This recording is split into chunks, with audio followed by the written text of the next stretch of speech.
nel nome di Tata, di Dio y del Espíritu Santo. Gracias del Señor Jesucristo sea con vosotros. Mi hermana Mochana, háganos pedir, Señor Dios, misericordia y perdón, siempre por nuestra comenzando Santa Eucaristía, nos entregarnos corazón al Señor como un regalo, una ofrenda, para pornarse de nuestro corazón, para portar esta bendición abundante de nuestra vida. Háganos pedir Dios perdón.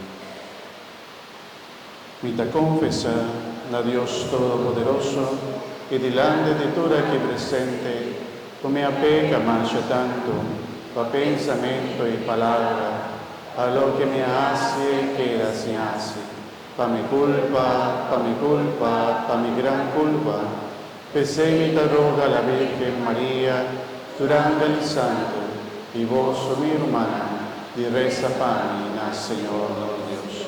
Madre Dios Todopoderoso, por mostrarnos su misericordia, perdonarnos pecados y danos vida eterna.